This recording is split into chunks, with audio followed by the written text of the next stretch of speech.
Hello friends, how are you. मेरा नाम है निशांत गुप्ता और मैं आप लोगों के साथ कंटिन्यू करता हूं सीए फाइनल पेपर 7 की लेक्चर सीरीज। जैसा कि हमने पिछले लेक्चर्स में डिस्कस किया, हम वही टॉपिक्स पिक करते हैं जो पेपर के लिए सबसे पहले बहुत स्कोरिंग है, समझने में कॉम्प्लेक्स होते हैं।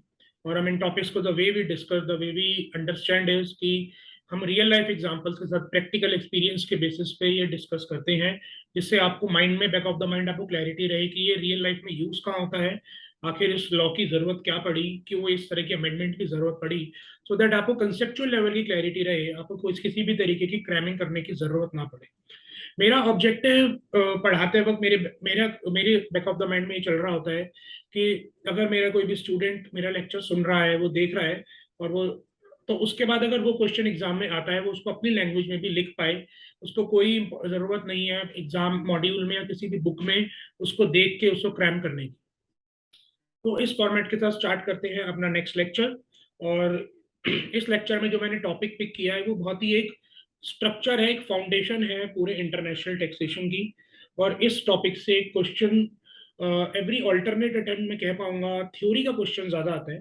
मैंने ये टॉपिक अभी बीच में इसलिए पिक किया, हमने पिछले 3 लेक्चर्स में प्रैक्टिकल क्वेश्चन ज्यादा किए हैं। अब हम ये थ्योरी का सब्जेक्ट, थ्योरी का एक टॉपिक उठाते हैं, इसकी हेल्प से आने वाले हमारे 3-4 चैप्टर्स पूरे लिंक्ड हैं। अगर हमारा ये फाउंडेशन अच्छा रहा तो हमारे आने वाले 3-4 चैप्टर्स करने बहुत ईजी रहेंगे। तो आइए स्टार्ट करते हैं। एक बार 5 मिनट का रिकैप करते हैं, अभी तक हम कहाँ तक पहुंचे हैं अपने पेपर 7 में, हमने कितने इस लेक्चर में कवर कर लिया है और हमारा फ्लो ऑफ डिस्कशन क्या रह रहा है लगभग। तो हमने फर्स्ट लेक्चर में ये वेटेज डिस्कस करी थी, जिसमें हमने हमारे मॉड्यूल 4 से हमने स्टार्ट किया था। हमारे 8 चैप्टर्स हैं, हमने वेटेज के साथ डिस्कस किया था ये।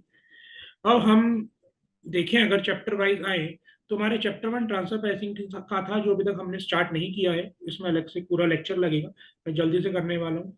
Chapter 2 which is the non resident taxation, most सबसे बड़ा चैप्टर है हमारे इसमें। हमने इसमें बीच में एक इंपॉर्टेंट टॉपिक है 2.2 पे पोयम, जिसमें से मैंने जब पिछले 8-9 अटेम्प्ट का पेपर उठाया, मैंने देखा इसमें ऑलमोस्ट एवरी अटेम्प्ट में 6 से 8 मार्क्स का क्वेश्चन आता ही आता है। और ये poem at the same time किसी भी फिरंग कंपनी, फॉरेन कंपनी की इंडियन टैक्सेशन के लिए बड़ा रेलिवेंट है, तो इसलिए हमने सबसे पहले एक ये किया था। फिर हमने उसके बाद हमने उठाया था ये चैप्टर नंबर 3 में 3.2 और 3.3, which is double taxation relief. ये हमने उठाया था, इसका भी लगभग 8 मार्क्स का क्वेश्चन आता है। हमने इसका प्रैक्टिकल क्वेश्चन ज्यादा आता है। हमने जिसमें सेक्शन 90, 91 और 90A हमने डिस्कस किया था प्रीवियस ईयर क्वेश्चन पेपर्स के साथ। अब हमारे पास क्या है, चैप्टर 4 है एडवांस रूलिंग्स। एक 3.4, 3.5 के कुछ टॉपिक्स हैं, ये दोनों थ्योरी के टॉपिक्स हैं। एडवांस रूलिंग चैप्टर भी पूरा थ्योरी का टॉपिक है। देन चैप्टर 5 है equalization levy, again purely theory. Then chapter 6 है interpretation of tax treaties, purely theory. Then अगर हम आगे चलते हैं, देन हमारा चैप्टर 7 है base erosion and profit shifting, जिसको हम बेप्स कहते हैं, BEPS। ये भी प्योरली थ्योरी का कोई चैप्टर है।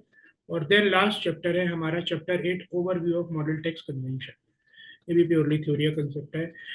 दोस्तों, मैं अगर आपको बताऊं, ये जो हमारे एडवांस रूलिंग्स एक बड़ा एक अलग हटके टॉपिक है, इसमें मैं बाद में आऊंगा। पहले जो आगे के हमारे चैप्टर 3.4, 3.5, चैप्टर 5, चैप्टर 6, चैप्टर 7 और चैप्टर 8, इनमें मैं सबसे पहले शुरुआत करना चाहूंगा चैप्टर 8 से। देखो, जितने भी हमारे 4-5 चैप्टर जो आखिरी के हैं, इनमें से ये सारे थ्योरी के हैं। मैं ये नहीं बोलता कि पांचों के पांचों से हर बार पेपर आता है, बट ऑन एन एवरेज 2 से 3 चैप्टर से हर बार क्वेश्चन आता ही आता है पेपर में, जो लगभग औसतन लगभग 15 मार्क्स इंक्लूड करते हैं। और सबसे अच्छी बात यह है कि ये जितने भी 4-5 हमारे चैप्टर हैं, एक दूसरे से बहुत इंटरलिंक्ड है। तो इसलिए मेरे हिसाब से हमने सबसे, जो मुझे ठीक लगता है, सबसे पहले चैप्टर 8 हमें करना चाहिए। वो हमें बताते हैं किसी भी टैक्स ट्रीटी को पढ़ना कैसे होता है, एक पढ़ उसको, उसकी अप्रोच कैसे होती है, वो उसका प्रिंसिपल क्या है, उसका बेसिस क्या है उस ट्रीटी का, उस ट्रीटी को पढ़ना कैसे होता है। जब हमें उसकी क्लैरिटी होगी, तब हम ये चैप्टर्स, ये सब ट्रीटी के या ट्रीटी से रिलेटेड, ये सब उसके हिस्से हैं, छोटे छोटे। इक्वलाइजेशन लेवी उसका हिस्सा है, एप्लीकेशन ऑफ टैक्स ट्रीटी भी उसका एक हिस्सा है। ये भी हम काफी हद तक आज के टॉपिक में डिस्कस कर लेंगे। देन ये जो चैप्टर 3.4, 3.5 है, ये भी उसका एक हिस्सा ही है। तो इसके साथ हम स्टार्ट करते हैं सबसे पहले चैप्टर 8 से। हाँ जी। तो चैप्टर 8 का टॉपिक है overview of model tax convention. हम लोगों ने अपने फर्स्ट इंट्रोडक्टरी लेक्चर में डिस्कस किया था, इनफैक्ट सेकंड लेक्चर में भी डिस्कस किया था अबाउट ओईसीडी, यूनाइटेड नेशंस। मैं आशा करता हूँ आपको ये नाम याद आ रहे होंगे कुछ कुछ। हम इनके बारे में फिर से पढ़ने वाले हैं। देखो, पहले मैं आपके साथ एक ब्रॉड लेवल का डिस्कशन करता हूँ कि होता क्या है। एक है इंडिया, एक है यूएस। मान के चलते हैं इंडिया और यूएस में बहुत आपस में क्रॉस बॉर्डर ट्रांजेक्शन होती है। मान लो माइक्रोसॉफ्ट यूएस है, माइक्रोसॉफ्ट यूएस के लैपटॉप, माइक्रोसॉफ्ट यूएस के विंडोज सॉफ्टवेयर, जितने भी इसमें सॉफ्टवेयर होते हैं वो वर्ल्ड वाइड बिकते हैं इंक्लूडिंग इंडिया। मान के चलते हैं इंडिया में एक इंडिविजुअल कस्टमर बैठा है, उसको एमएस विंडोज का सॉफ्टवेयर खरीदना है। में हमारे ख्याल से हम सबके ही लैपटॉप में एमएस विंडोज का सॉफ्टवेयर होता ही होता है। बहुत ही एक वर्ल्ड वाइड सॉफ्टवेयर है एमएस विंडोज का सॉफ्टवेयर खरीदना है।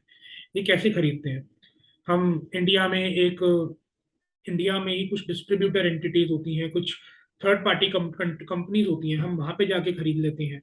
जिसके लिए हम सीडी के थ्रू खरीद सकते हैं, फ्लॉपी डिस्क के थ्रू खरीद सकते हैं, जो पहले ही बहुत चलती थी। ऐसे हम ऑनलाइन भी खरीद सकते हैं।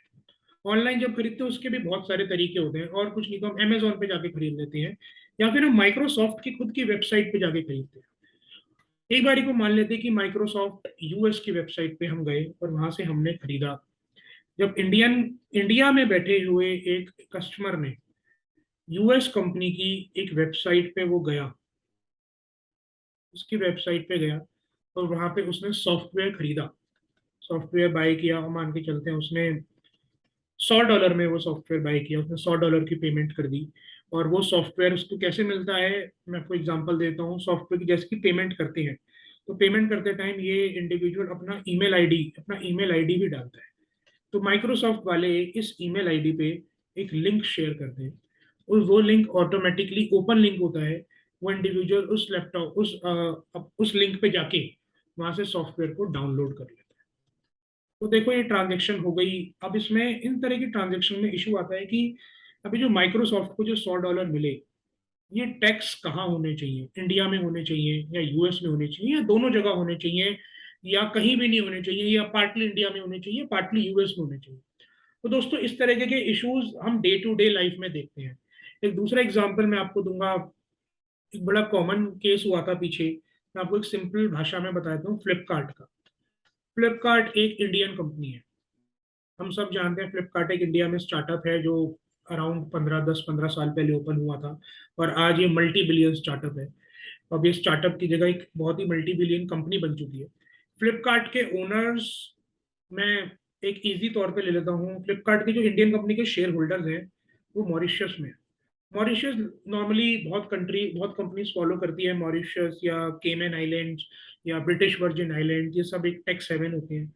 मॉरिशस में है, मान लो मॉरिशस में एक शेयर होल्डर ने अपनी इस इंडियन कंपनी के शेयर्स को बेच दिया, और उससे उसको कैपिटल गेन की इनकम भी हुई।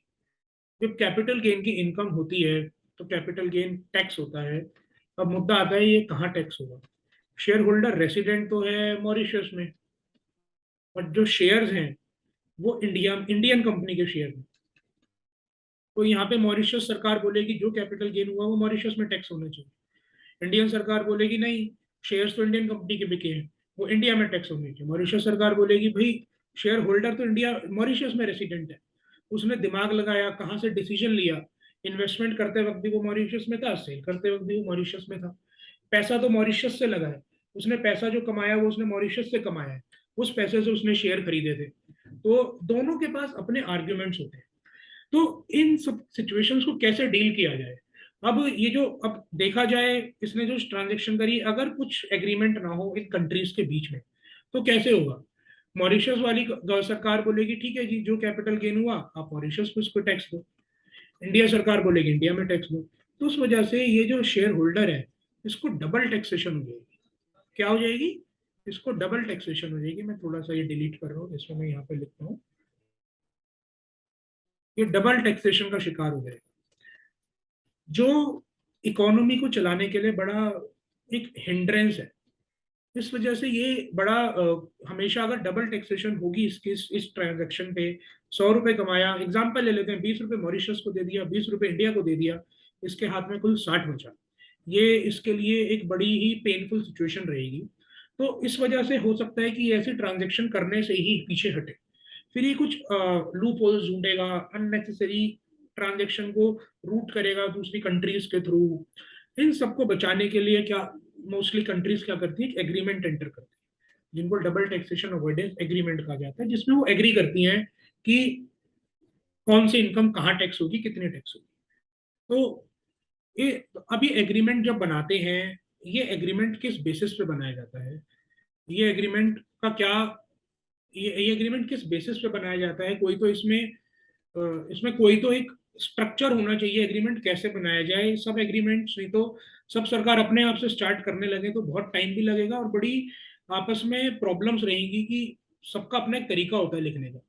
तो उसको प्रिवेंट करने के लिए ग्लोबली सब कंट्रीज इकट्ठी हुई कि हमें क्या करना चाहिए, तो बहुत बड़ी प्रॉब्लम है। तो उन्होंने कुछ मॉडल एग्रीमेंट्स बनाए, जिनको कहते हैं मॉडल एग्रीमेंट्स की जगह इनको कॉमनली कहा जाता है टेक्निकल भाषा में मॉडल टैक्स कन्वेंशंस। मॉडल मतलब एक एक स्ट्रक्चर, एक फाउंडेशन, एक प्रतिलिपि जिसके बेसिस पे बाकी चीजें फॉलो होती हैं। टैक्स, क्योंकि हम टैक्स से डील कर रहे हैं। कन्वेंशन एक एग्रीमेंट का और भी लीगल टर्म। तो मॉडल टैक्स कन्वेंशन एक मॉडल क्या होना चाहिए। अब ये मॉडल बनाना भी आसान नहीं है, सबके अपने तरीके होते हैं, एक सोच होती है, सोच विचार होते हैं सबके। तो उसके लिए ग्लोबली रिकॉग्नाइज दो एसोसिएशन, संस्थाएं हैं। एक का नाम है OECD, organisation for economic and cooperation development. OECD एक बहुत ही पुरानी संस्था है, जो अगर हम देखें जिसके फाउंडर्स कौन थे, किसने उनको बनाया, वो उन कंट्रीज ने बनाया जो बहुत ही डेवलप्ड कंट्री है, जैसे कि US, UK, France, Spain, Germany. ये सब वो कंट्रीज है जिनका आज से 100 साल पहले से बहुत ही डेवलप्ड हैं और इनका बहुत ही दबदबा था पूरे विश्व में। ये वो कंट्रीज है, इन्होंने आपस में बैठ के ओईसीडी की फॉर्मेशन करी और ओईसीडी ने एक टैक्स कन्वेंशन बनाई। अब जब ये जो टैक्स कन्वेंशन बनाई गई, ये टैक्स कन्वेंशन डेवलप्ड कंट्रीज को दिमाग में रख के बनाई। ये टैक्स कन्वेंशन का नॉर्मल जो एक नजरिया है, नॉर्मल नजरिया ये रहता है कि अगर मान लो हमने माइक्रोसॉफ्ट वाला एग्जांपल लिया, माइक्रोसॉफ्ट ने इंडिया को, इंडिया में बैठे हुए एक कस्टमर को सॉफ्टवेयर बेचा है, सॉफ्टवेयर सेल किया है, तो उसकी टैक्सेशन माइक्रोसॉफ्ट वाली कंट्री में होगी, जाने की यूएस। देखो, हर कंट्री अपना इंटरेस्ट प्रोटेक्ट करना चाहती है। तो उन्होंने ये सब कंट्रीज वो है जहां से टेक्नोलॉजी एक्सपोर्ट होती है, जहां पे मेन बिजनेस हाउसेज उस समय बैठे थे। बाकी जितनी भी डेवलपिंग नेशंस थे उस टाइम पे, इंडिया, चाइना, रशिया, जापान, उन सब में कंज्यूमर बेस ज्यादा बड़ा था। ये वो कंट्रीज है जहाँ पे कंज्यूमर बेस से ज्यादा बड़ा एंटरप्रेन्योर बेस है। ये वो लोग हैं जो माल बना के दुनिया भर में बेचते हैं। तो इन्होंने इस तरीके का बनाया कि ज्यादातर टैक्सेशन वहां हो जहाँ पे जो इनकम अर्नर है, यानी कि माइक्रोसॉफ्ट, वो उस स्टेट का रेसिडेंट, उस कंट्री का रेसिडेंट। तो इसको कहते हैं, जो हमने पिछले लेक्चर में भी डिस्कस किया था, रेसिडेंस बेस्ड टैक्सेशन।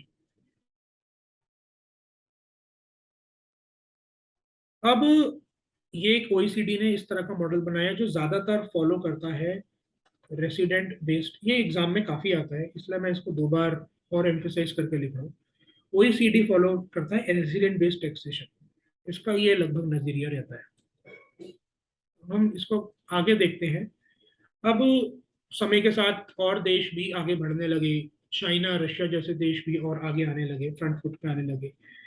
इन्होंने मिलके एक संस्था बनाई जिसको कहते हैं यूनाइटेड नेशंस, और इसमें इन्होंने काफी डेवलप्ड कंट्रीज को भी अपने साथ लिया। यूनाइटेड नेशंस में डेवलप्ड से ज्यादा डेवलपिंग कंट्रीज इनकी मेंबर्स हैं। डेवलपिंग कंट्रीज इनमें बहुत है और आते आते इंडिया भी इसकी मेंबर है। India being a developing country, India भी इसकी मेंबर बनी है।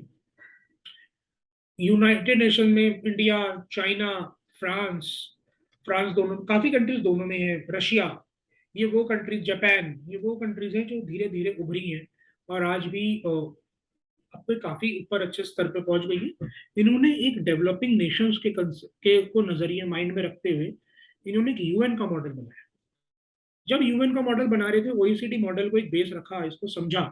जहां जहां इनको लगा कि नहीं भाई, यहाँ पे काफी ज्यादा पार्शियलिटी हो रही है, सब कुछ यूएस में टैक्स नहीं होना चाहिए, कुछ केसेस में इंडिया का भी हक है, डेवलपिंग कंट्री का भी हक है, तो इन्होंने बोला सिर्फ रेसिडेंस बेस इंपॉर्टेंट नहीं है, सोर्स भी इक्वली इंपॉर्टेंट है।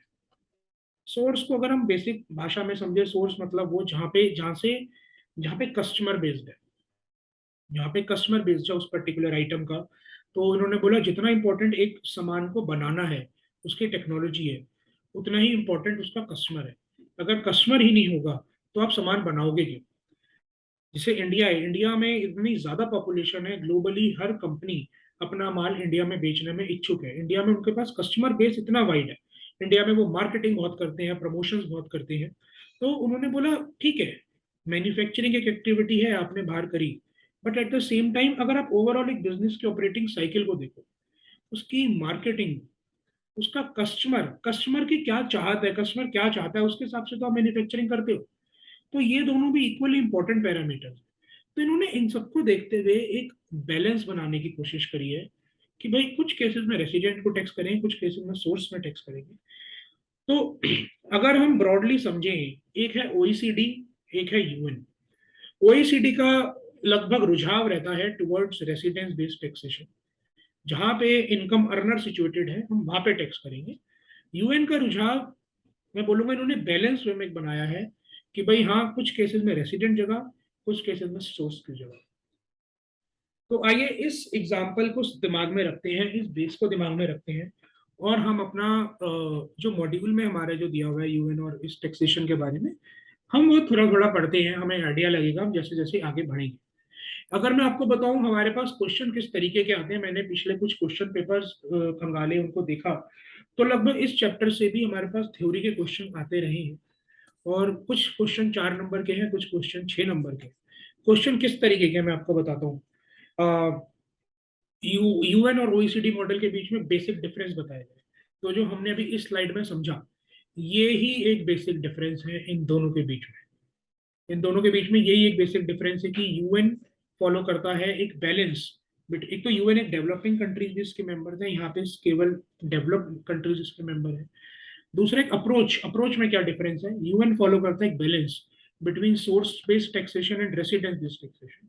ओईसीडी फॉलो करता है not a balance, largely residence based taxation. और मेरा सजेशन ये भी रहेगा, जब आप एग्जाम में अपना पेपर आप अटेम्प्ट कर रहे हो, तो आप एग्जाम्पल जरूर दीजिएगा। एग्जाम्पल में आपको, जैसे जैसे हम लेक्चर में चढ़ेंगे, मैं आपको बहुत आसान आसान बहुत एग्जाम्पल दे पाऊंगा जो आप रियल लाइफ से कनेक्ट भी कर पाएंगे। जैसे हमने माइक्रोसॉफ्ट का एग्जांपल समझा, मैं वो बहुत और भी अच्छा एग्जांपल देता हूँ जो हम सब डे टू डे बेसिस पे देखते हैं। हम सब ओटीटी प्लेटफॉर्म्स पे वेब सीरीज देखते हैं। हम नेटफ्लिक्स का एग्जांपल लेते हैं। नेटफ्लिक्स कहाँ की कंपनी है? मैं मानता हूँ आप सबको पता है, नेटफ्लिक्स एक यूएस की कंपनी है, जिसने यूएस में बैठ के एक चैनल क्रिएट किया है, और उस चैनल की वर्ल्ड वाइड सब्सक्रिप्शन वो बेचता है। सारा काम डिजिटल है, इसको इंडिया में यहाँ तक कि इसके लिए कोई सेटअप की जरूरत भी नहीं है, बाहर से इसका सब कुछ होता है। नेटफ्लिक्स वाले, नेटफ्लिक्स यूएस में बैठा है, यहाँ पे कस्टमर इंडिया में बैठा है, उसको अपने टीवी पे नेटफ्लिक्स देखना है, वो उसके लिए नेटफ्लिक्स को मंथली सब्सक्रिप्शन के तौर पे से फॉर एग्जांपल ₹600 देता है, जिसको अगर हम कन्वर्ट करें, लगभग लगभग 8 से 9 रुपया पड़ता है वो। 8 से 9 डॉलर पड़ता है। वो ₹600 जब नेटफ्लिक्स को देता है, ₹600 नेटफ्लिक्स को देता है, तो अब यहाँ पे नेटफ्लिक्स ने इंडिया में कुछ भी नहीं किया सिवाय अपने कस्टमर होने के। तो अब इस तरह की ट्रांजेक्शन कहाँ टैक्स होगी? तो अगेन यहाँ पे इनकी ट्रीटीज काम आएंगी कि हाँ भाई, यूएस में टैक्स होगी या इंडिया में होगी या दोनों में होगी या कहीं भी नहीं होगी, या 50-50 होगी या 40-60 होगी, कितनी होगी, ये सब हमारी ट्रीटीज में लिखा। तो हम इस तरह के एग्जांपल के बेसिस पे कोट कर सकते हैं। फॉर एग्जांपल यूएन में कैसे दिया हुआ है, ओईसीडी में कैसे दिया हुआ है, कैसे दिया हुआ है वो हम आगे आर्टिकल बाय आर्टिकल डिस्कस करेंगे। तो ओईसीडी में जैसा हमने पढ़ा, ओईसीडी 1927 से एक फिस्कल कमेटी स्टार्ट हुई थी लीग ऑफ नेशंस की, आपको कुछ याद रखने की जरूरत नहीं है, मैं बहुत जल्दी जल्दी इन पे मूव करूंगा। वो अब ये जो बोल्ड में है ये बहुत इंपॉर्टेंट है। Essentially a model treaty between two developed nations. It advocates residence-based taxation. That is, it has emphasis on the right of state of residence to tax the income. हम इस पूरे लेक्चर में resident state और source state का बहुत ही ज्यादा discussion करने वाले हैं, और हम शॉर्ट फॉर्म में आरएस और एसएस यूज करेंगे, रेसिडेंट स्टेट और सोर्स स्टेट। तो नेटफ्लिक्स वाला एग्जांपल है, नेटफ्लिक्स एक रेसिडेंट स्टेट है, यूएस एक रेसिडेंट स्टेट है, इंडिया एक सोर्स स्टेट है। ज्यादातर एग्जांपल्स में आप देखेंगे डेवलप्ड नेशन रेसिडेंट स्टेट हो जाती है और डेवलपिंग नेशन सोर्स स्टेट हो जाती है। बहुत ही लॉजिकल सी व्यू है। फिर हम यूएन पढ़ते हैं। यूएन बहुत बाद में आई, 1927 में आ गई थी, 1968 में आई थी।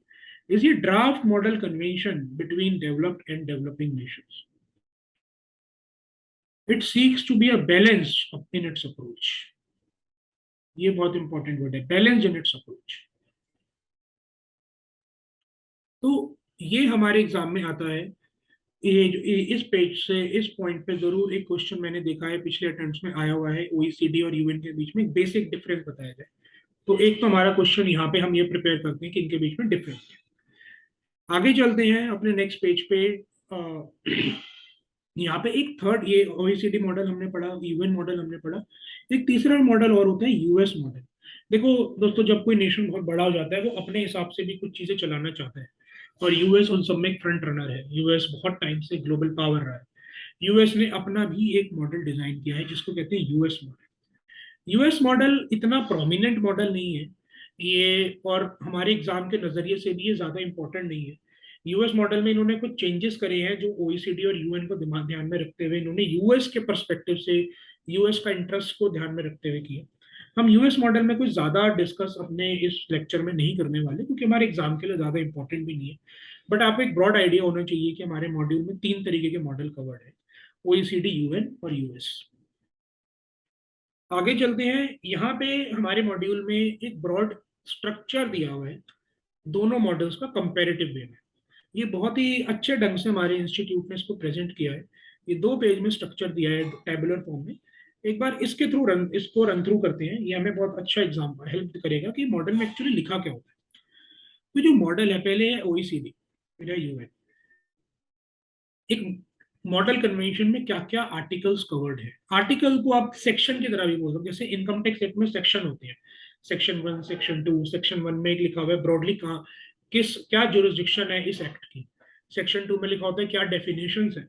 नॉर्मली हर एक्ट की सेक्शन 2 में डेफिनेशन लिखी होती है।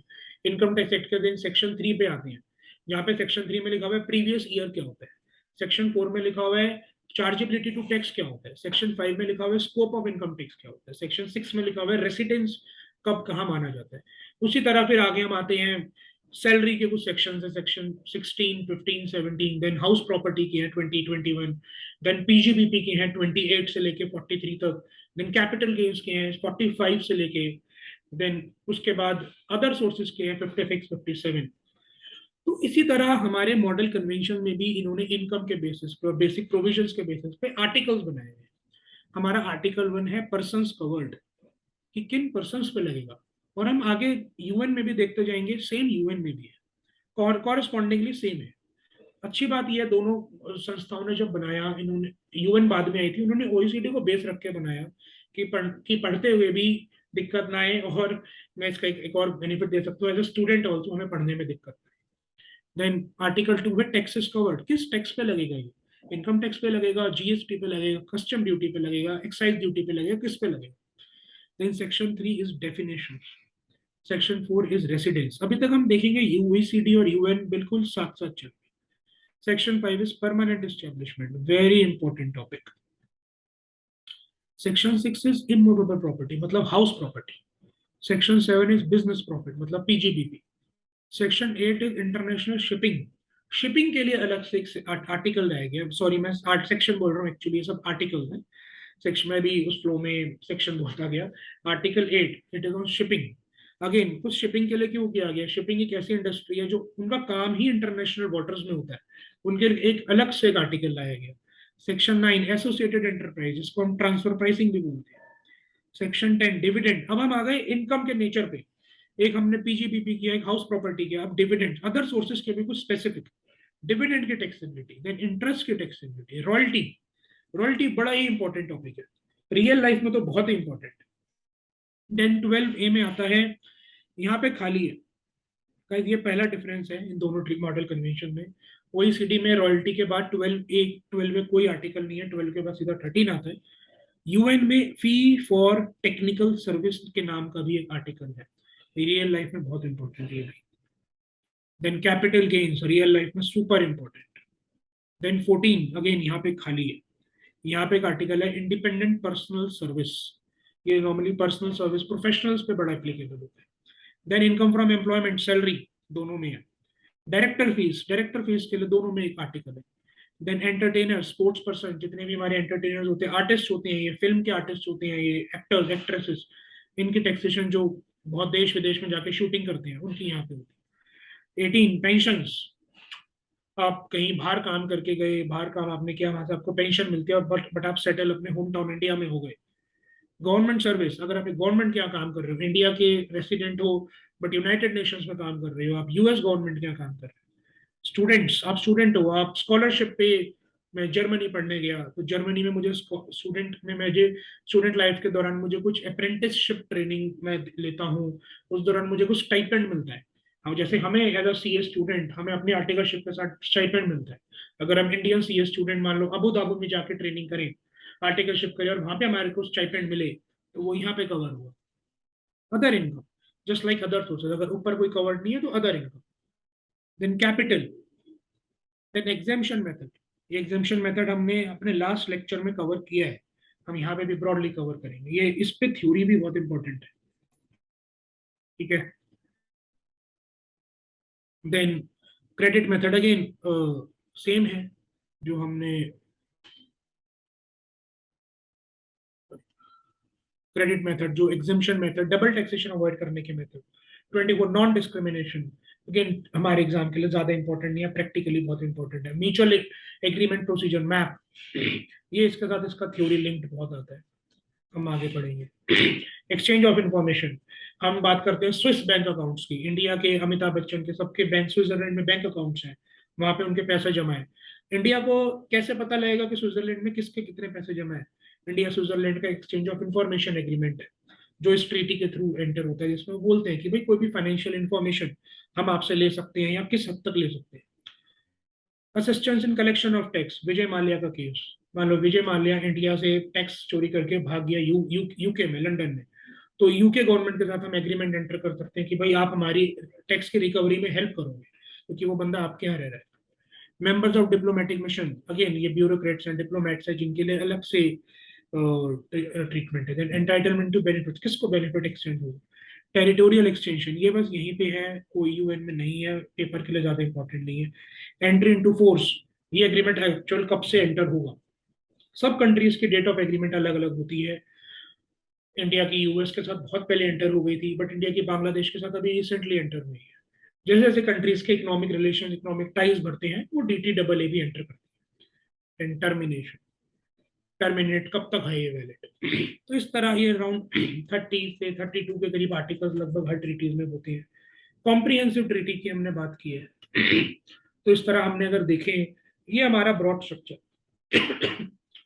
अब हम वाइल हम डिस्कस तो सारे 31-32 आर्टिकल कर सकते हैं, बट अगर हम मॉड्यूल देखें, हमारे मॉड्यूल में सारे आर्टिकल्स भी डिस्कस नहीं है, हमारे सिलेबस में सारे नहीं है। लगभग इसमें से 8 से 10 आर्टिकल हमारे सिलेबस में है, और उनमें से 2 या 3 सुपर इंपॉर्टेंट है जिन पे हम ज्यादा एम्फेसिस डालेंगे, बाकी हम 8 से 10 सारे करेंगे। आइए इसको हम स्टार्ट करते हैं, और मेरा सजेशन ये रहेगा, सबसे पहले मैं आपके साथ ये डिस्कस करूंगा टाइटल एंड प्रियम्बल। दोस्तों, अगर हमें टाइटल और प्रियम्बल की क्लैरिटी हो ना, हम इसको और अच्छे से समझ पाएंगे कि हम इन मॉडल कन्वेंशन से अचीव क्या करने चाहते हैं। टाइटल और प्रियम्बल का मतलब क्या होता है, अगर हम बहुत ही आसान देसी भाषा में समझे, टाइटल का मतलब शीर्षक क्या है इस मॉडल कन्वेंशन का। प्रियम्बल का मतलब होता है प्रस्तावना, प्रीफेस। जब भी कोई हम बुक खरीदते हैं, बुक के ऊपर सबसे पहले प्रीफेस आता है, ऑथर उसमें लिखता है कि वो ये जो कर रहा है क्यों कर रहा है, उसके मन में क्या चल रहा है। ऐसी मॉडल कन्वेंशन, अगर आज इंडिया और सिंगापुर एक मॉडल कन्वेंशन एंटर करेंगे, उनका टाइटल नॉर्मली क्या होगा, double taxation avoidance agreement between India and Singapore. Preamble इन्होंने एग्रीमेंट क्यों एंटर किया, बड़ा इंपॉर्टेंट है। इसको केस लॉ में कोर्ट्स बहुत नजरिए से देखते हैं। अगर हम प्रियम्बल पढ़े, बहुत रिसेंटली ही प्रियम्बल अमेंड हुआ है, पहले प्रियम्बल ये नहीं था। अगर हम इसको या तो प्रियम्बल अगर हम देखें, ये लगभग ये यूएन और ओईसीडी दोनों में सेम प्रियम्बल है। Convention between state A, convention मतलब agreement between state A and state B for elimination of double taxation, ये प्रियम्बल का सबसे पहला ऑब्जेक्ट। इसमें ऑब्जेक्टिव पता चलते हैं। पहला ऑब्जेक्टिव कि डबल टैक्सेशन को एलिमिनेट करना है with respect to taxes on income and capital and prevention of tax division, ये दूसरा ऑब्जेक्टिव है। भाई डबल टैक्सेशन भी एलिमिनेट करना है और टैक्स अवॉइडेंस को प्रिवेंट करना है। नाउ उसके बाद यूएन में उसके बाद और भी एक्सटेंशन है। और क्या ऑब्जेक्टिव है? Desiring to further develop their economic relationship and to enhance their cooperation in tax matters.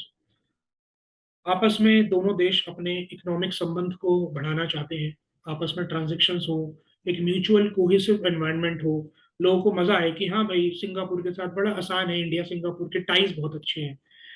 वो इनका ऑब्जेक्टिव है कि भाई बायलेटरल रिलेशंस रिलेशंस हमारे बहुत अच्छे रहे।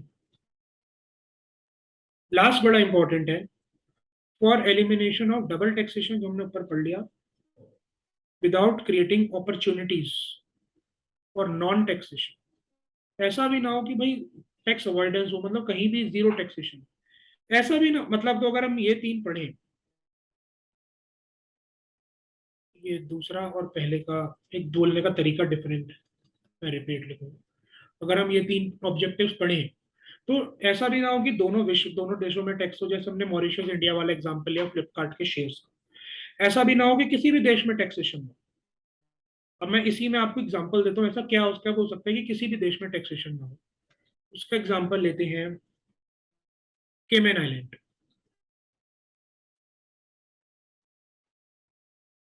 या मैं केमन आइलैंड के साथ इंडिया की ट्रीटी नहीं है, तो मैं आपसे एक रियल लाइफ एग्जांपल ही लूंगा। मैं मॉरिशस का एग्जांपल ले लेता हूँ। हमने भी बात करी थी फ्लिपकार्ट वाले में, मॉरिशस शेयर होल्डर है इंडिया की कंपनी के शेयर।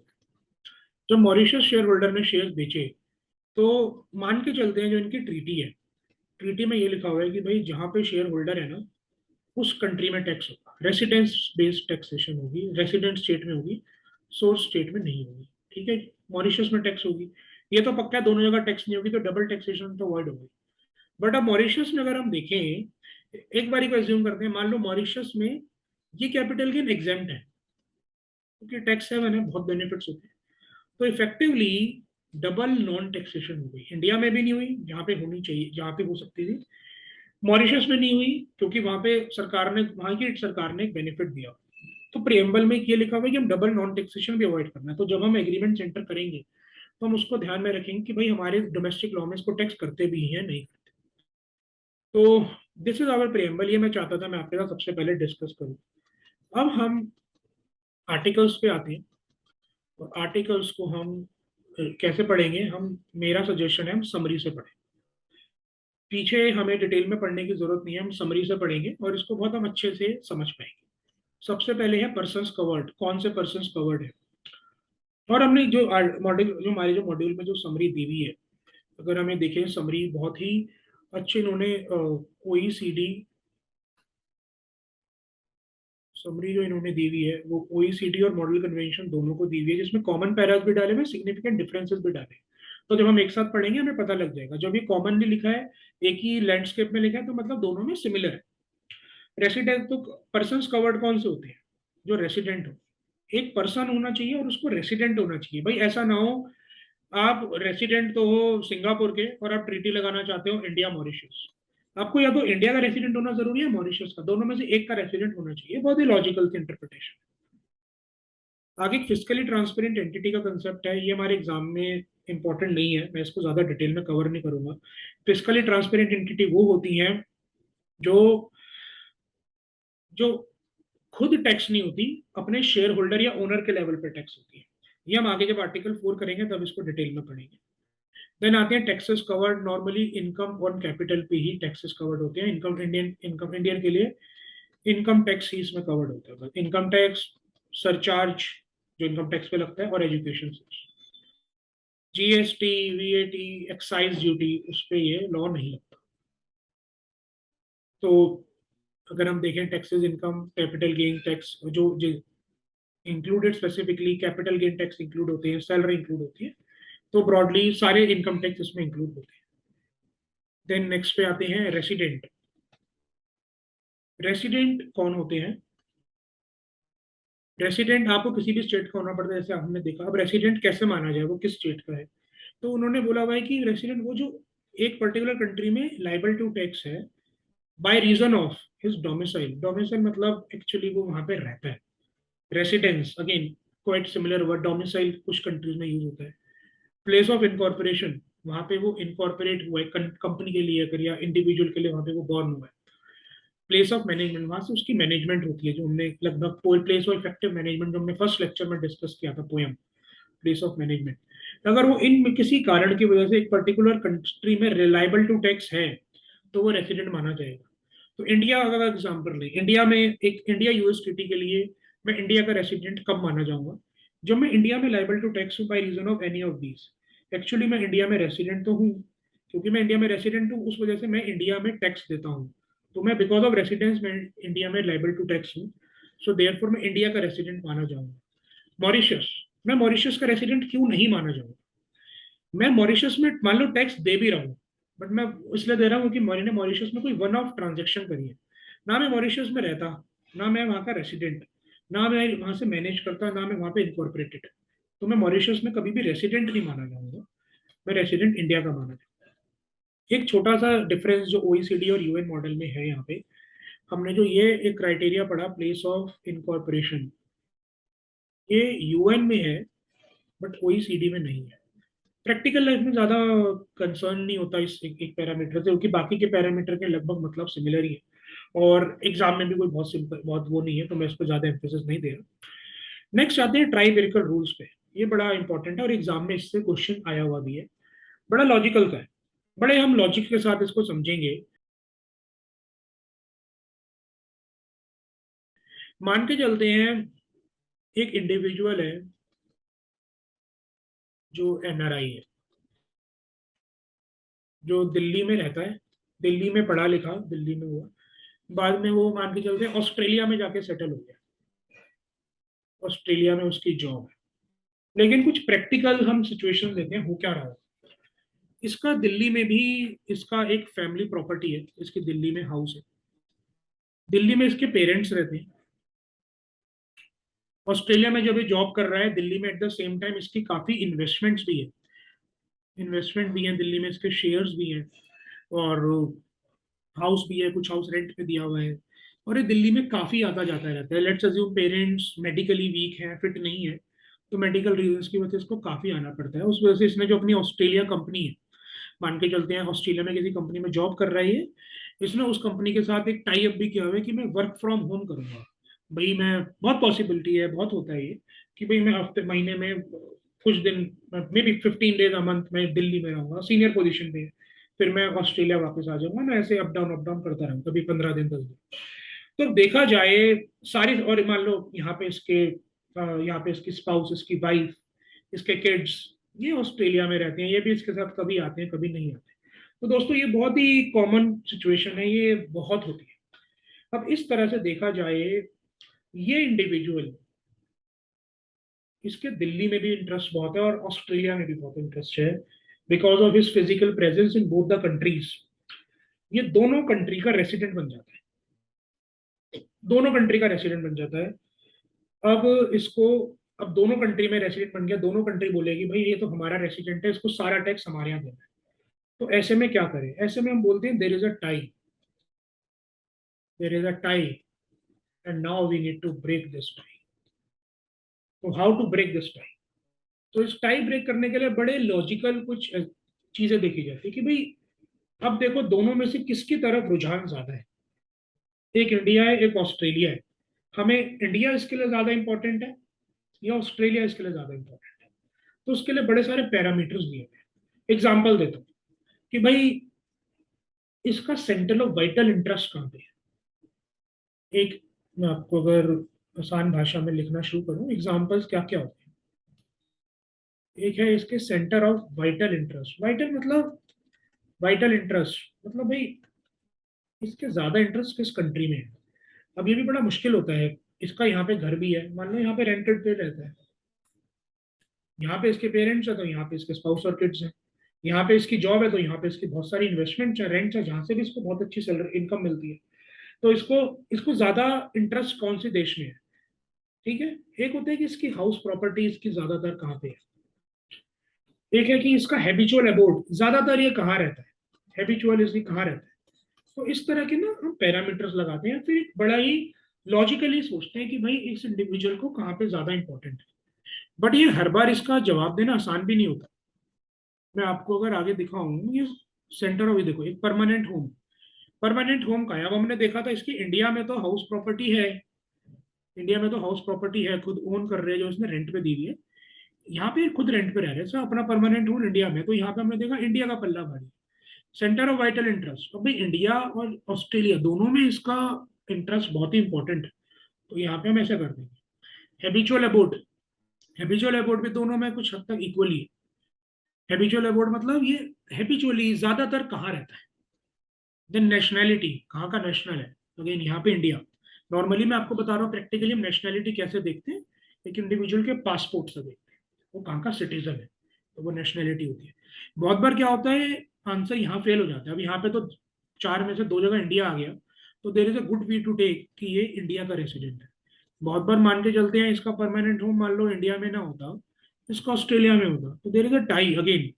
तो यहाँ पे क्या किया जाए, यहाँ पे आता है म्यूचुअल एग्रीमेंट प्रोसीजर। तो यहाँ पे ये इंडिविजुअल जाएगा इंडिया सरकार के पास, ये जाएगा निर्मला सीतारमन जी के पास, ऐसे ही ऑस्ट्रेलिया के ऑस्ट्रेलियन फाइनेंस मिनिस्टर के पास जाएगा कि भैया आप ही मुझे बता दो मैं कहाँ का रेसिडेंट, आप ही आपस में डिसाइड करो। तो इंडिया और ऑस्ट्रेलिया आपस में एक एग्रीमेंट करेंगे, वो देखेंगे अच्छा भाई ठीक है, नेगोशिएशन होती है ज्यादातर ना, मैं प्रैक्टिकली बताऊं तो कैसे रन होता है, बहुत सारे ऐसे केसेस होते हैं। तो ये एक दिन साल में दो तीन बार बैठते हैं आपस में, इंडिया और ऑस्ट्रेलिया बैठ के देखेंगे अच्छा 50 इंडिविजुअल हैं, कुछ केसेस इस बकेट में, कुछ केसेस ऐसे हैं, कुछ केसेस ऐसे हैं, तो नेगोशिएट कर लेंगे चलो एक इस तरह का बकेट इंडिया के लिए ज्यादा इंडिया में ज्यादा केस ज्यादा इंपॉर्टेंट है, इसमें ऑस्ट्रेलिया ज्यादा इंपॉर्टेंट है, इस तरह ही नेगोशिएशन होती है। तो इस तरह रेसिडेंस डिसाइड होता है। Then next is permanent establishment. Permanent establishment एक बहुत ही इंपॉर्टेंट कंसेप्ट है कि किसी भी, एग्जांपल देता हूँ, एक यूएस कंपनी है, उसमें वो बाहर सारा काम यूएस से कर रही है, इंडिया में उसकी कोई सब्सिडरी नहीं है, कुछ नहीं है, बट उसकी कोई इंडिया में लीगल प्रेजेंस नहीं है। बट प्रैक्टिकली उसके बहुत लोग इंडिया में आते रहते हैं, बिजनेस वीजा पे आते हैं और यहाँ से काम करके जाते हैं। जब भी वो आते हैं कि उन्होंने होटल किराए पे लेते हैं, किसी होटल में रहते हैं, एक स्वीट किराए पे लेते हैं, उस स्वीट में वो रहते हैं। तो यहाँ पे ट्रीटीज ने, कंट्रीज ने आपस में एग्री किया कि भाई वो इवन इफ इंडिया में वो उनकी कोई लीगल एंटिटी नहीं है, बट स्टिल इंडिया में उनकी प्रेजेंस बहुत आती है, बहुत होती है। परमानेंट मतलब काफी हद तक हैबिचुअली, एस्टेब्लिशमेंट मतलब एक लीगल प्रेजेंस नहीं है, बट हाँ एक फिजिकल प्रेजेंस है। तो परमानेंट एस्टेब्लिशमेंट जहाँ पे होती है, तो परमानेंट एस्टेब्लिशमेंट कहाँ पे मानी जाती है, there should be an enterprise. There should be an enterprise मतलब एक फॉरेन कंपनी होनी चाहिए, एंटिटी होनी चाहिए जो एक बिजनेस कैरी आउट करने के लिए, ऐसे ही नहीं कि इंडिविजुअल आके यहाँ पे कोई एनजीओ के लिए आ रहे हो या अपने पर्सनल रीजन के लिए आ रहे हो, तब नहीं, एक बिजनेस के लिए आनी चाहिए। There should be a place of business. इस केस में hotel can be a place of business, एक जगह है जहाँ पे ये रेगुलरली आते हैं। फर्दर वो बिजनेस डिस्पोजल पे होना चाहिए वो प्लेस, ऐसा ना हो कि वो प्लेस पे बहुत रिस्ट्रिक्टेड एक्सेस हो। अब वो जहाँ पे आते हैं वहां पे उनके पास एक डिस्पोजल पे है, वो जब चाहे उसमें घुस सकते हैं, जब चाहे वहां से निकल सकते हैं। देन एक डिग्री ऑफ परमानेंस, एक दो बार की बात नहीं होनी चाहिए, ये एक परमानेंटली एक एक सेंस होनी चाहिए कि हाँ भाई हैबिचुअली आ रहे हैं जा रहे हैं हो सकता है। जब इस तरह की कुछ कंडीशन सेटिस्फाई होती है तो मान लिया जाता है आपकी परमानेंट एस्टेब्लिशमेंट है। मोमेंट आपकी परमानेंट एस्टेब्लिशमेंट बन जाती है तो काफी ज्यादा आपको एक रेसिडेंट की तरह ट्रीट किया जाता है। जैसे रेसिडेंट आपकी जितनी भी पीई से इनकम हो, इसको पीई बोला जाता है, पीई से जितनी भी इनकम आपको प्रॉफिट्स डिराइव हुए हैं वो सारे 40% पे टैक्स होते हैं, और ये टैक्स होते हैं आर्टिकल 7 में जो हमने पीछे पढ़ा। This is permanent establishment. और परमानेंट कुछ एग्जांपल्स दिए, एक ब्रांच ऑफिस एक परमानेंट एस्टेब्लिशमेंट होता है, factory, workshop, mine, oil gas well, place of management, all these are PE. Again agency PE, अगर आपने इंडिया में कोई एजेंट रखा हुआ है, आप हो बाहर से, इंडिया में एक एजेंट है जो आपके बिहाफ पे आपके कस्टमर्स के साथ नेगोशिएशन करता है, कॉन्ट्रैक्ट सेंटर करता है, तो वो भी आपकी परमानेंट एस्टेब्लिशमेंट हो जाती है। तो moment you have a permanent establishment then your business profits are taxable, जैसे हमने बात करी। देखिए, इंश्योरेंस कंपनी के कॉन्टेक्स्ट में यूएन और ओईसीडी में डिफरेंस है। डिफरेंस तो काफी सारे हैं बट हमारे सिलेबस में नहीं है, मैं वो डिस्कस नहीं करूंगा। इन प्रिंसिपल ये डिफरेंस एज सच नहीं है। इसमें भी इसमें भी इंश्योरेंस कंपनी के लिए बस यूएन में स्पेसिफिक क्लॉज दिया हुआ है, ओईसीडी में there is no specific clause, but in principle दोनों सेम है। नेक्स्ट आते हैं इंटरेस्ट पे। इंटरेस्ट मान लो डॉइश बैंक है, डॉइश बैंक ने इंडिया में एक इंडिविजुअल को लोन दिया हुआ है और ये इसको इस लोन पे इंटरेस्ट देता है, मान के चलते हैं 6% पर एनम। अब ये जो इंटरेस्ट है ये इंडिया में, स्विट्जरलैंड में टैक्स होगा या इंडिया में टैक्स होगा, तो इसके लिए ये आर्टिकल इंपॉर्टेंट होता है। तो इसमें अगर हम ओईसीडी और यूएन दोनों देखें, दोनों कहते हैं कि इंडिया में भी टैक्स हो सकता है, बट एक पर्टिकुलर रेट तक इन्होंने रेट दिया हुआ है। तो बस डिफरेंस इतना है, ओईसीडी ने स्पेसिफिक रेट दिया हुआ है, 10% से ऊपर टैक्स नहीं हो सकता, बट यूएन मॉडल ने बोला हुआ है एज में भी म्यूचुअली एग्रीड 10 से 15 भी जा सकता है।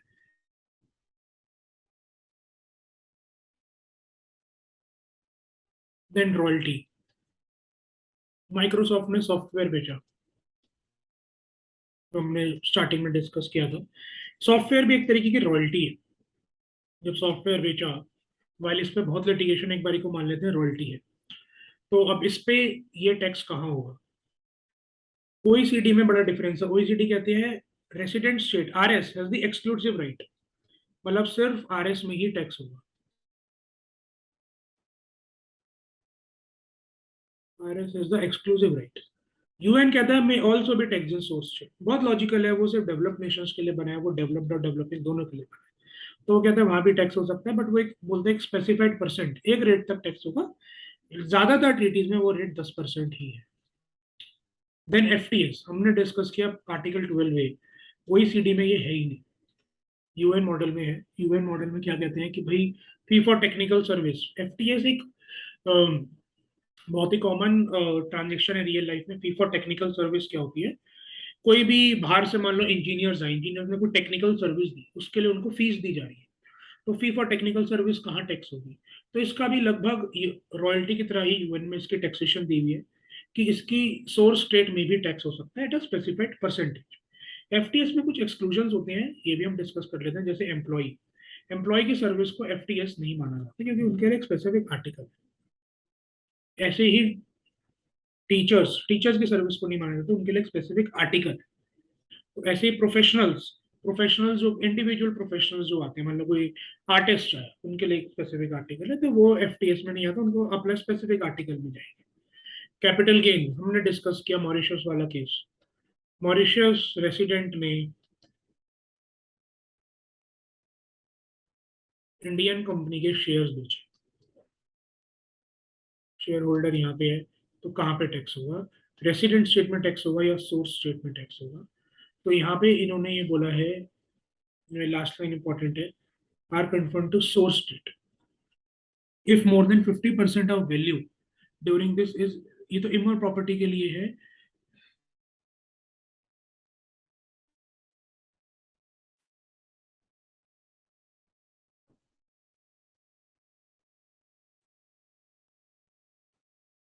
Next is capital gain. मान लो मॉरिशस कंपनी ने, मॉरिशस कंपनी जो रेसिडेंट है मॉरिशस की, रेसिडेंशियल मॉरिशस है, उन्होंने इंडियन कंपनी के शेयर्स बेचे, ये source state, tax source state में होगा या रेसिडेंट स्टेट में होगा। तो यहाँ पे अगर हम देखें दोनों कन्वेंशन में कुछ केस टू केस दिए हुए हैं। फॉर एग्जाम्पल अगर मान लो आपके रेसिडेंट कंपनी, रेसिडेंट जो स्टेट है उसने, यहाँ पे सिर्फ शेयर्स की बात नहीं हो रही, यहाँ पे बहुत केसेस की बात हो रही है। मान लो उन्होंने इंडियन, इंडिया में उनकी हाउस प्रॉपर्टी है वो बेची, तो वो तो ये दोनों मॉडल में लिखा हुआ है जहाँ पे हाउस प्रॉपर्टी सिचुएटेड है, मतलब जहाँ पे सोर्स है वहां पे टैक्स होगी। ऐसे ही मान लो अब हाउस प्रॉपर्टी नहीं है, इंडियन कंपनी के शेयर्स हैं, वो कहाँ पे टैक्स होगी। अब वो in the case of shares in दोनों ने ये बोला हुआ है कि भाई यहाँ पे मे बी एक्सक्लूसिवली इन्होंने दोनों कन्वेंशन ने काफी हद तक mutually agreeable to the countries पे छोड़ा हुआ है। तो अगर हम देखें ज्यादातर ओईसीडी कंट्रीज की कोशिश रहती है कि रेसिडेंट स्टेट में टैक्स किया जाए, तो हम रेसिडेंट स्टेट में ही एक्सक्लूसिव बेनिफिट देंगे। इनफैक्ट आज के डेट में इंडिया की भी एक ट्रीटी है, इंडिया नीदरलैंड ट्रीटी, जहाँ पे जो इस मॉडल पे चलती है, अगर एक Netherland company Netherland share holder India company के शेयर बेचता है तो वो इंडिया में एग्जाम्प्ट है, सिर्फ नीदरलैंड में ही टैक्स होता है। वेयर यूएन मॉडल बोलता है कि जिस कंट्री में वो कंपनी सिचुएटेड है उस कंट्री में टैक्स, तो वहां पे source state taxation. Then next is independent personal service. एक यहाँ पे प्रोफेशनल्स की सर्विस इंक्लूडेड है। Who are professionals? Professionals are professionals are teaching activities, physicians, lawyers, engineers, architects, dentist, accountants भी है। मान लो एक चार्टर्ड अकाउंटेंट है, इंडिया में चार्टर्ड अकाउंटेंट है, वो यूके में जाके कुछ यूके लॉस पे, किसी भी लॉस पे आर्बिट्रेशन करता है। For example UK chartered Indian, हम हरीश साल्वे की बात करते हैं। हरीश साल्वे हम सबको पता है, जाने माने बहुत ही दिग्गज लॉयर है, इंडियन सीए भी, इंडियन लॉयर भी है। वो यूके में सेटल हो गए, यूके में जाके सर्विस देते हैं। अब तो वो सेटल हो गए, मान लो इंडिया से वो यूके कोर्ट्स में उनको इनवाइट किया जाता है, वहां पे वो सर्विस देते हैं, तो उनकी टैक्सेशन यहाँ कवर होगी। वो ये आर्टिकल क्या कहता है कि भाई, आर्टिकल ये कहता है कि भाई सारी टैक्सेशन रेसिडेंट स्टेट पे ही होगी। अगर वो इंडिया का है तो इंडिया में रेसिडेंट स्टेट पे ही होगी। बट कुछ ही केसेस में वो यूके में भी हो सकती है। वो कब यूके में होगी? जब उनका वहां पे एक फिक्स बेस होगा जो रेगुलरली अवेलेबल है। फिक्स बेस मतलब एक जगह है जहाँ से वो काम करते हैं, कोई ऑफिस हो, कोई घर हो, कोई होटल की प्रॉपर्टी हो जहाँ से वो रेगुलरली काम करते हैं। और उनकी वहां पे एक प्रेजेंस भी होनी चाहिए। ये नहीं कि एक बार फिक्स बेस पे कर लिया, एटलीस्ट 12 महीने में वो आधे से ज्यादा साल 183 दिन उनको यूके में प्रेजेंट होना जरूरी है। अगर ऐसा है तो टू दी एक्सटेंट ऑफ उन्होंने जो यूके में काम किया है, उनकी इनकम, उनको जो यूके क्लाइंट से जो इनकम मिलती है वो उनकी इंडिया में टैक्स हो जाएगी।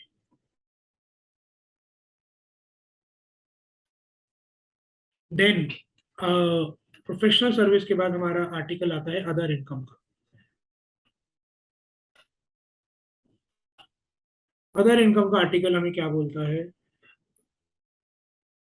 अगर कोई भी इनकम कोई और ऊपर के आर्टिकल्स में कवर्ड नहीं है तो वो कहाँ टैक्स होगी? ओईसीडी बोलता है वो फिर रेसिडेंट स्टेट में ही टैक्स।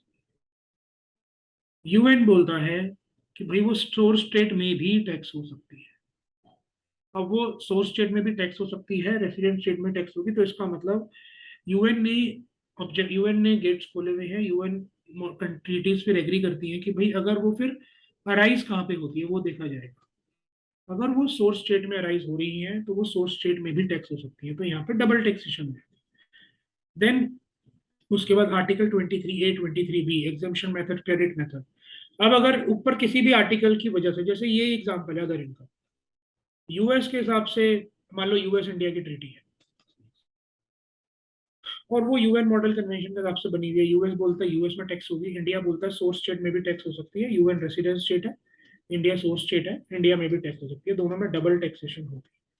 तो डबल टैक्सेशन को अवॉइड करने के लिए इन्होंने आर्टिकल 23A और बी बनाया है, जिसमें इन्होंने डबल टैक्सेशन अवॉइड करने के लिए बोला कैसे अवॉइड होगी। एक होता है एग्जेम्पशन मेथड, कि अगर एक इनकम एक जगह टैक्स हो गई तो वो दूसरी जगह टैक्स नहीं होगी, और हमेशा प्रेफरेंस मिलती है तो दूसरी जगह, मतलब रेसिडेंट स्टेट की ड्यूटी बन जाती है कि वो अपनी जगह टैक्स ना करे, तो सोर्स स्टेट में टैक्स होगी। क्रेडिट मेथड होता है, ठीक है सोर्स स्टेट में टैक्स कर लो, रेसिडेंट में भी करो, जितने टैक्स आपने सोर्स स्टेट में दिया उसका हम क्रेडिट दे देंगे। तो दोनों मेथड्स हैं डबल टैक्सेशन अवॉइड करने के लिए। हमने लास्ट क्लास में पढ़ा था, मोस्टली ट्रीटीज में क्रेडिट मेथड होता है और क्रेडिट भी मिलता है अप टू दैट अमाउंट जितना दूसरी सोर्स स्टेट में टैक्स हुआ। मान लो यूएस में, और वो एक मेथड भी होता है क्रेडिट मेथड का, आपको याद हो अगर तो एक प्रोपोर्शनेट मेथड होता है। प्रोपोर्शनेट मेथड होता है कि मान लो इंडिया 100 रुपए इंडिया में टैक्स हुए एट द रेट ऑफ 10%, 10 रुपए, और यही 100 रुपए यूएस में टैक्स हुए बट ये नेट बेसिस पे टैक्स हुए, इफेक्टिव टैक्स रेट आ गया मान लो 5%, तो पूरे 10 रुपए क्रेडिट नहीं मिलेगा, 5 रुपए का ही क्रेडिट। इस तरह होता है। अब आते हैं, इसी में बड़ा एक इंपॉर्टेंट टॉपिक है गाइस, ये हमारे पेपर में अक्सर आता है, which is juridical double taxation and economic double taxation. मतलब क्या होता है, समझिए, बड़े ध्यान से समझिए। मीनिंग ये है, the same income is taxable in the hands of same person by more than one state. Juridical double taxation, जैसे अभी हमने एग्जांपल लिया कि अदर इनकम वाला यूएस में भी टैक्स हो रहा है, इंडिया में भी टैक्स हो रहा है। पर्सन वही है, कंपनी वही है, उसके हाथ में यूएस में भी टैक्स हो रहा है, इंडिया में भी टैक्स। तो यहाँ पे ज्यूरिडिकल डबल टैक्सेशन है, और इसको प्रिवेंट करने के लिए दोनों मेथड्स। इसको ही, अब ज्यूरिडिकल डबल टैक्सेशन को कैसे अवॉइड किया जाए, उसके लिए दो मेथड आते हैं, एग्जम्पशन मेथड है, क्रेडिट मेथड। तो हमारी जो ट्रीटी है उसमें ज्यूरिडिकल डबल टैक्सेशन अच्छे से कवर्ड है। दूसरी डबल टैक्सेशन क्या हो सकती है, economic double taxation. Two different persons are taxable in respect of same income.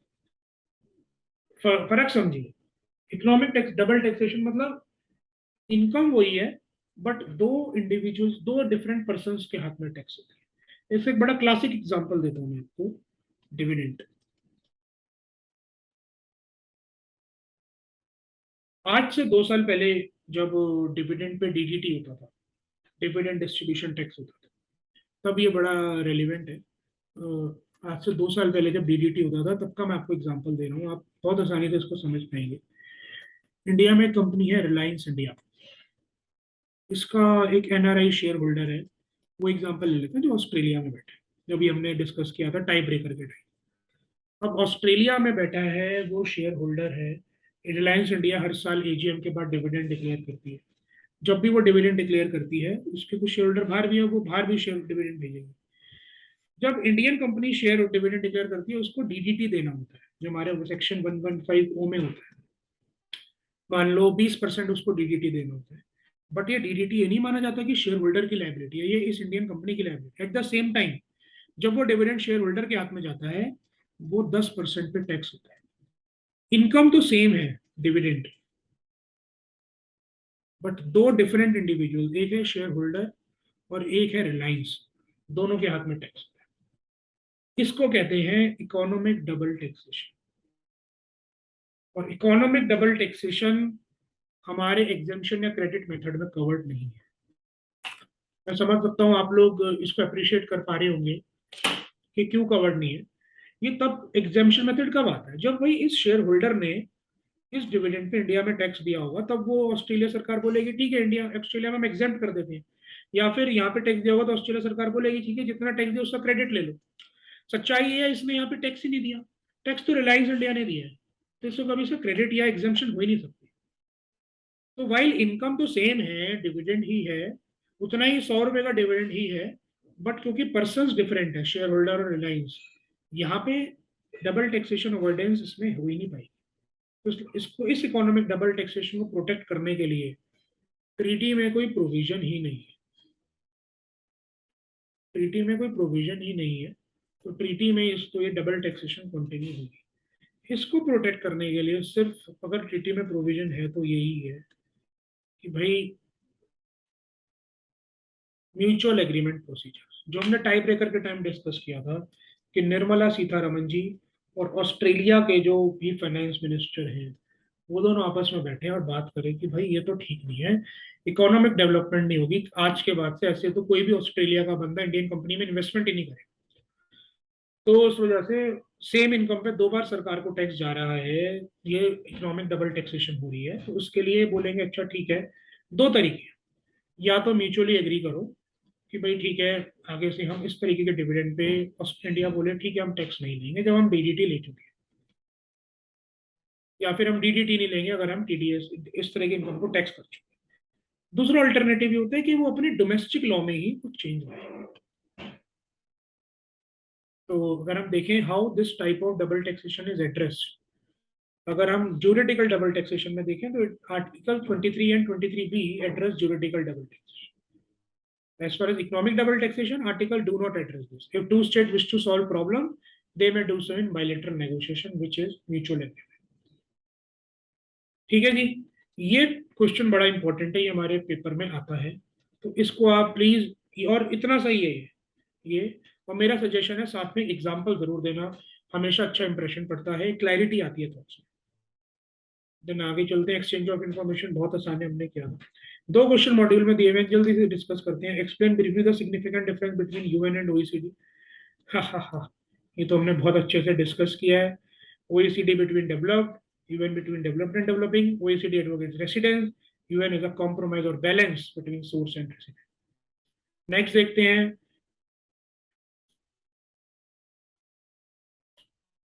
when does it become necessary to apply tie breaker rule?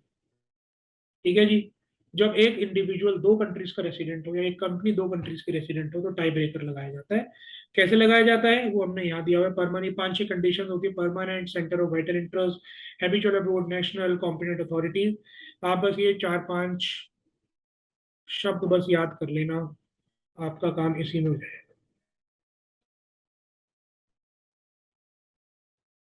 ये जो शब्द, permanent home, centre of vital interest, habitual abroad, nationality, mutual agreement, that's it. ठीक है जी, अब हम जल्दी से आपको दिखाते हैं हमारे क्वेश्चन पेपर्स। एक पेपर में आपको बहुत रिसेंट है, जुलाई 21 का, ये मैं आपको दिखाता हूँ। इसमें सबसे एंड में क्वेश्चन आया हुआ है, क्वेश्चन 6 का पार्ट सी, 6 नंबर का है। What are the approaches for elimination of double taxation under model tax convention? Approaches are exemption method और credit method, 23A and 23B। इसके बारे में हम लिख देंगे एग्जाम्पल के साथ। What is the meaning of juridical double taxation? हमने भी पढ़ा है, ज्यूरिडिकल डबल टैक्सेशन वो होती है जब सेम इनकम दो डिफरेंट कंट्रीज में टैक्स हो रही होती है in the hands of same person, in not in the hands of different person. वो इकोनॉमिक है, इकोनॉमिक, और इसमें दोनों पूछा है और दोनों का एग्जांपल जरूर देना। Then how the problem of economic double taxation is solve? Bilateral negotiation which is called as MAP. 6 number बिल्कुल फ्री के, मतलब आप देख सकते हो कितना आसान क्वेश्चन। और मैं आपको फिर से दिखाता हूँ, ये क्वेश्चन सिर्फ एक बार नहीं आया, नवंबर 19 पे आ जाते हैं। इसमें भी लगभग लास्ट में ही ये क्वेश्चन है, 4 नंबर, बिल्कुल same. Explain briefly juridical double taxation and economic double taxation, how does the tax law provide for remedial measures? तो दोस्तों इस तरह हमने आज के लेक्चर में, अगर हम वापस अपने इंडेक्स पे आए कि अब हम कहाँ तक पहुंचे, हमने आज के लेक्चर में हमने क्या क्या डिस्कस किया। हमने सबसे पहले तो आज के लेक्चर में